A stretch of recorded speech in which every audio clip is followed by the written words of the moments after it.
হবে, পানাহ চাইতে হবে। সম্মানিত হাজিরিন, আমি তো মাঝে মাঝে বলি, এখানেও বলেছি, আমার আপনার যে আমল, আমার আপনার যে ইবাদত, আমার আপনার যে বন্দেগী, এই ইবাদত এই বন্দেগী দিয়ে, আমার আপনার আমল দিয়ে আমরা কেউ জান্নাতে যেতে পারবো না? পারবেন কি? কেউ কি গ্যারান্টি দিয়ে বলতে পারবেন হুজুর আল্লাহর দয়া রহমত কোনো কিছু আমার লাগবে না, আমার আমল দ্বারাই আমি জান্নাতে যাব? কেউ কি গ্যারান্টি দিয়ে বলতে পারবেন? কোন হাফেজ সাহেব, কোন মাওলানা, কোন পীর, কোন মুফতি, কোন শাইখুল হাদিস কেউ বলতে পারবে না। একমাত্র আল্লাহ তাআলার রহমত, আল্লাহ তাআলার রহম ছাড়া কেউ জান্নাতে প্রবেশ করতে পারবে না, কেউ জান্নাতে প্রবেশ করতে পারবে না। সম্মানিত হাজিরিন, সেই জন্য আল্লাহ রাব্বুল আলামিন এত সুন্দর করে আমাকে আপনাকে সৃষ্টি করেছেন, এত সুন্দর করে সৃষ্টি করেছেন। আল্লাহ চাইবেন না এই বান্দাকে জাহান্নামের আগুনে ফেলতে? কখনোই আল্লাহ চাইবেন না। আপনি যখন দুনিয়াতে একটা বাড়ি তৈরি করবেন, একটা গাড়ি কিনবেন, সুন্দর কোনো কিছু তৈরি করবেন, আপনি সেটা নষ্ট করতে চাইবেন না? চাইবেন কি?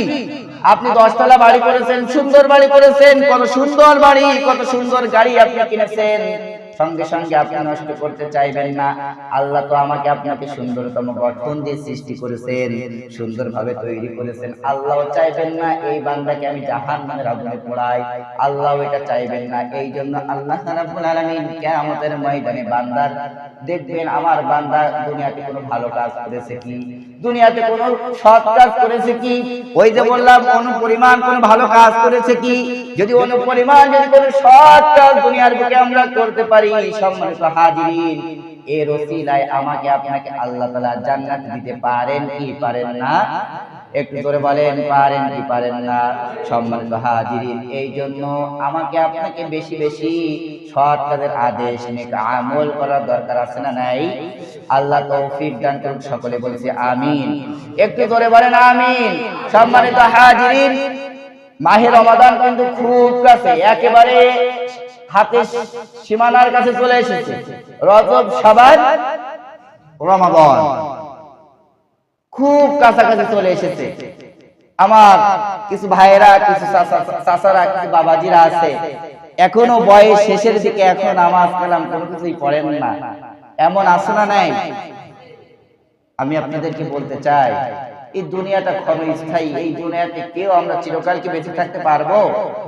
কেউ আমরা চিরকাল বেঁচে থাকতে পারবো না। আসেন, আমাদের তো শিক্ষা নেওয়া উচিত। কি শিক্ষা নেওয়া উচিত?